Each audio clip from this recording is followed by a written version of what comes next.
हुकूमत जाती है तो जाए, किसी से ब्लैकमेल नहीं होंगे, एहतसाब का अमल जारी रहेगा। मोटरसाइकिल पर आने वाले लैंड क्रूजर का ख्याल दिल से निकाल दे। पार्टी में किसी को एनआरओ देने का सोच भी नहीं सकता। वज़ीर आज़म का कोर कमेटी के इजलास में दो टोक मौक़िफ़। कहा, कोरोना के बावजूद मुल्क की मईशत दुरुस्त समत में गामजन है। आइंदा बजट में आम आदमी को रिलीफ मिलेगा।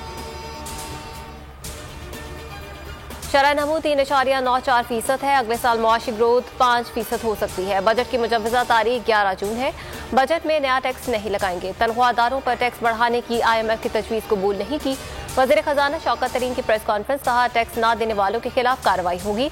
मुआशी तरक्की के समरात अवाम को मुंतकिल करने पर काम करेंगे। अब तवज्जो महंगाई कम करने पर होगी। मईशत की असल हकीकत बेरोजगारी और महंगाई है। इस हुकूमत में 50 लाख लोग बेरोजगार हुए। मोहम्मद जुबैर की तनकीद। मिफ्ताह इस्माइल कहते हैं कि हर हफ्ते 13% महंगाई बढ़ी है। 1 करोड़ बच्चे 3 वज़रा की मुआशी पॉलिसी की वजह से भूखे सो रहे हैं। मरियम औरंगजेब ने कहा कि फिगर्स तब्दील तो किए जा सकते हैं मगर हकीकत नहीं छुपाई जा सकती। फारूक हबीब का नून लीग को मुनाजरे का चैलेंज। कहा, नून लीग झूठ ब्रिगेड बन चुकी है। मईशत पर सियासत की बजाय करप्शन इल्जामात का जवाब दे। लगता है कभी मरियम औरंगजेब कहेंगी कि हेल्प भी नवाज शरीफ ने इजाद किया।